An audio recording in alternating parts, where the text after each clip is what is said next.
যে আওয়ামী লীগ আর কখনো পুনর্বাসিত হবে না, জায়গাটা ব্যাকওয়ার্ম, কথাটা মোটেও ঠিক না। হ্যাঁ, আওয়ামী লীগকে একটা প্রক্রিয়ার মধ্যে, আইনি প্রক্রিয়ার মধ্যে ফেলে যতক্ষণ না আওয়ামী লীগকে নিষিদ্ধ করা না যাবে ততক্ষণ পর্যন্ত তাদের ষড়যন্ত্র চলতেই থাকবে। না, আমি এখানে একটা শেষ অংশে মারুফ ভাই শেষ অংশটার সাথে একটু বিনয়ের সাথে দ্বিমত করি। ছাত্রদেরকে এইভাবে ঢালাও ভাবে তাদেরকে ক্ষমতার মোহ জেকে বসেছে, অথবা তারা ছাত্ররা ক্ষমতাকে দীর্ঘায়িত করতে চায়, স্বাদ নিতে চায়, এই কথাটা আমার মনে হয় যে খুব বেশি অন্যায় অবিচার করা হয়ে যাবে তাদের প্রতি। আজকে আর বাকি অংশগুলো ঠিক আছে। আজকে যেটা হওয়ার কথা ছিল, যেটা হাইফ তোলা হয়েছিল, যা আজকে যে ঘোষণাপত্রটা দিবে, এই ঘোষণাপত্রটা সরকার যেহেতু রাতে, আগের দিন রাতে যখন এটা বললো গতকালকে, সেটার দোহাই দিয়ে এটাকে ঘুরিয়ে আমি মনে করি তারা হোঁচট খেয়েছে, এই জায়গাটা আমি একমত। আজকে তাদের ঘোষণা, যেটা আমি ব্যক্তিগতভাবে আমার পর্যালোচনায় মনে করি তাদেরটা দিতে পারতো, এবং সেটা তারা সরকারের কাছে উপস্থাপন করলে সেটা যে তারা যেটা দিতে, এটা তো মানে তাদের দাবি দেওয়ার অংশ বা ইয়ে হিসাবে দেওয়া যেত। এটাকে সংযোজন বিয়োজন করে রাষ্ট্র যেহেতু ইতিমধ্যে ঘোষণা দিয়েছে, আমার মনে হয় তখন দুইটাকে সমন্বয় করে একটা মানে একটা ঘোষণাপত্র তৈরি করা যেত। তাহলে আজকে একটা মানে ছাত্রদের যে একটা ইমেজ, হ্যাঁ, তেজি ইমেজ, ওটা হয়তো রক্ষা হতো। সেখানে কিছুটা ঘাটতি তৈরি হলো, এতে কোনো সন্দেহ নেই। এটা আর একটা কথাটা হলো যে কি, 72-এর সংবিধান, এটা রাইটলি একটা পয়েন্ট কিন্তু আছে এখানে। আবার এটা নিয়ে ওই যে ডিবেট হতে পারে, 72-এর সংবিধান কিন্তু 70 নির্বাচিত যারা ছিলেন তাদের দ্বারাই গঠিত হয়েছে বা পাশ হয়েছে, অনুমোদিত হয়েছে। এটা তখন ওই নির্বাচনটা হয়েছিল পাকিস্তান সরকার তথা পাকিস্তানের নির্বাচন কমিশনের অধীনে, সেটা ধারাবাহিকতায়। তো সেক্ষেত্রে ওটা জনগণের বাংলাদেশ স্বাধীন হওয়ার পর সে তার স্বতন্ত্র একটা রূপে নিজস্ব সংবিধান পায়নি। এই কথাটার সাথে আমি মিস্টার হাদির এই কথাটার সাথে আমি সম্পূর্ণ একমত, এই ইমোশনের সাথে, আবেগের সাথে। এটা নিতান্তই সত্য কথা। আবার অন দ্য আদার হ্যান্ড আমরা যদি চিন্তা করি, যেটা মারুফ ভাই বললেন, যে এই সংবিধানে তো অনেক কাটাছেঁড়া হয়ে গেছে। হ্যাঁ, এই সংবিধানের অধীনে তো নির্বাচন হয়েছে, এই সংবিধানের অধীনে তো তত্ত্বাবধায়ক সরকার ছিল। এখন এই যে ত্রিসংকট অবস্থা, এবং আমি আপনাকে বলে রাখি, আমি আমার মানে পর্যবেক্ষণটা, এখানে বিপ্লবী সরকার গঠন ছাড়া, তাও আবার শুধু বিপ্লবী সরকার বললাম না, জাতীয় বিপ্লবী সরকার, জাতীয় বিপ্লবী সরকার, আমি আবার বলি, সব দলের অংশগ্রহণে কখনোই আপনি এই জায়গাটা থেকে উত্তরণের আর সুযোগ নাই। এটা আপনি ডান দিকে যাবেন, বাঁ দিকে যাবেন, যেদিকে যাবেন, হ্যাঁ, সেই দিকে এটা কাটা যাবে। মানে এটা চতুর্দিকে ধার হয়ে গেছে এই অভ্যুত্থান, এই বিপ্লব। আজকে যদি এই সংবিধানের ধারা যদি তারা থাকে, তারা প্রত্যেকটা কর্মকাণ্ড অবৈধ হয়ে যাবে। প্রত্যেকটা কর্মকাণ্ড, বিপ্লব থেকে শুরু করে, সরকার গঠন থেকে, শপথ থেকে শুরু করে, সবাই কিন্তু এখানে হয়ে যায়। যেমন আপনি শপথ বাক্যের কথাটাই বলেন, শপথ বাক্যের একটা জায়গায় লিখে আছে, আমি শপথ নিচ্ছি সার্বভৌমত্ব এবং সংবিধানের ধারাবাহিকতা, সংবিধানকে সমুন্নত রাখবো। যখন উপদেষ্টারা, এই সরকার এই কথা বলে শপথ নিচ্ছে, ইতিমধ্যে তারা অলরেডি শপথ ভেঙে ফেলেছে। কিভাবে ভাঙলেন? যে সংবিধান রক্ষার কথা বলে শপথ নিচ্ছেন, সমুন্নত রাখার কথা বলছে, সেটা সমুন্নত নাই তো। কারণ তত্ত্বাবধায়ক বলেন, অন্তর্বর্তী সরকার বলেন, পার্লামেন্ট ভেঙে দেয়া বলেন, পার্লামেন্ট ভেঙে দেওয়া প্রসিডিউর বলেন, সবকিছু ওই সংবিধানে বলা আছে। সেটা কোনোটা মেনেই হয়নি।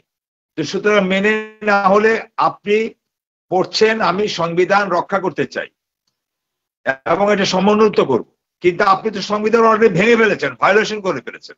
আমরা যদি এখনকার এক্সিস্টিং সংবিধানের কথা বলি, তাহলে এই সংবিধানের কারণে এই গত 4.5 মাস জাতি দারুণভাবে এবং সরকার দারুণভাবে কষ্ট পেয়েছে, ভুগেছে, এবং ফেসিবাদ এখন মাথা পেতে উঠেছে। এখন চরম আকারে আস্তে আস্তে ধীরে ধীরে প্রথম 1-2 সপ্তাহ দেখা গেছে তাদের কোথাও পাওয়া যায় না। এখন তাদের মসজিদে তাদের নাম ভেসে উঠে, তারপরে গিয়ে হলো যে কি ফিরে আসবে অডিও গুলো, কয়দিন পর পর একটা অডিও চলে আসে। তারপর গোপন স্থান থেকে বড় বড় নেতারা লেকচার দিচ্ছেন, বিদেশে প্রবাসীদের সাথে পতিত সরকার কথা বলছে। তাহলে এই দিনগুলো আপনি যদি এই সংবিধানের মীমাংসা না করেন, এই শাসন ব্যবস্থা এবং সরকারকে যদি আইডেন্টিফাই না করেন, তাদের পরিচিতিটা যদি আপনি সুচারুভাবে যদি নির্দিষ্ট করতে না পারেন, তারা কি বিপ্লবী সরকার, তারা কি জাতীয় সরকার, তারা কি সাংবিধানিক সরকার, এটা যতক্ষণ না ক্লারিফাই করবে বা ক্লিয়ার না হবে ততক্ষণ পর্যন্ত এই সংকট যাবে না। এটা হলো একটা ইমোশনের জায়গা। ছাত্ররা যেটা করতে চেয়েছিল আমি ওইটা অত্যন্ত শ্রদ্ধার সাথে স্মরণ করি, এটা ছাত্র জনতার বিপ্লবী, কিন্তু হয়তো ভুল হয়ে গেছে, যেহেতু সবাই মানসিকভাবে প্রস্তুত ছিল না, ট্রেনটা ছেড়ে দিয়েছে। এই সরকারটা গঠিত হতে পারতো 5 তারিখ, 6 তারিখ, 7 তারিখ, 8 তারিখ পর্যন্ত, কিন্তু সেটা কোনোভাবে মিসগাইডেড হয়ে গেছে। এখনো আবার মিসগাইড আরেকবার হলো, আরেক দফা হলো। এটা আবার জনগণের আস্থায় যদি সরকার কোন রকম, সরকার সেটা করবে না আমি জানি, সরকার, আমি নিশ্চিত বিশ্বাসী যে সরকার তার নিজের প্রয়োজনে, নিজের স্বার্থে তাদেরকে এই সংবিধানের সংস্কারকে যেমন করতে হবে, ঠিক তেমনি এই সরকার, এটা বিপ্লবী সরকার ঘোষণা করতে হবে, ঘোষণাপত্র দিতে হবে এই বিপ্লবের। যদি না থাকে তাহলে তাদের বৈধতা থাকবে না, তাদের বৈধতা না থাকলে এই সংবিধানের আলোকে তাদের উপরে সবকিছুর জন্যই দায়ভার বর্তাবে এবং ভবিষ্যতে তাদেরকে সর্বোচ্চ শাস্তি বহন করতে হবে। আমরা যারা বলছি বা মারুফ ভাই যেমনটি বলতে চাচ্ছেন যে আওয়ামী লীগ আর কখনো পুনর্বাসিত হবে না, জায়গাটা ব্যাকওয়ার্ড, কথাটা মোটেও ঠিক না। হ্যাঁ, আওয়ামী লীগকে একটা প্রক্রিয়ার মধ্যে, আইনি প্রক্রিয়ার মধ্যে ফেলে যতক্ষণ না আওয়ামী লীগকে নিষিদ্ধ করা না যাবে ততক্ষণ পর্যন্ত তাদের ষড়যন্ত্র চলতেই থাকবে। আর একটা কথা বলি, যেটা আমাদের ব্যাপারে যেটা হচ্ছে, এটা যথার্থ কথা, এই ব্যাপারকে সরকারকে যদি আরো কঠোর না হয়, সরকার নমনীয়তার সাথে 4.5 মাস অতিবাহিত করেছে, এটা যথেষ্ট সময়। ইতিমধ্যে সরকারকে আমরা বিভিন্ন বিষয় কঠোর হতে দেখিনি, সরকারকে আরো কঠোর হতে হবে যদি সরকার টিকে থাকতে হয়, সংস্কার করতে হয়, সত্যিকার অর্থে সংস্কার করতে হয়। আর সংবিধানের যে ধারার কথাগুলো বলা হচ্ছে, আমরা যে সব ফেসিবাদ মাথাচাড়া দিয়ে উঠতে পারে, বা যিনি সংবিধান প্রণয়ন কমিটির প্রধান ছিলেন সে ডক্টর কামাল হোসেন নিজে বলেছেন, ওনারা শেখ মুজিবকে সামনে রেখেই এই সংবিধান প্রণয়ন করেছেন, যেটা ভারত তাদেরকে ধরিয়ে দিয়েছে বলে ওইটা সব জায়গায় প্রচলিত আছে।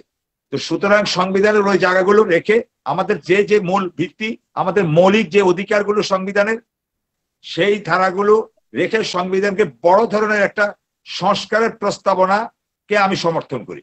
আমি একেবারে বাতিল করে ফেললে আমাদের অনেকগুলো সংসদ থেকে শুরু করে অনেকগুলো জিনিস বিতর্কের মুখে, এগুলো কিভাবে পরিচালিত হবে এগুলো একটা বড় প্রশ্ন হয়ে সমস্যা হয়ে দাঁড়াবে।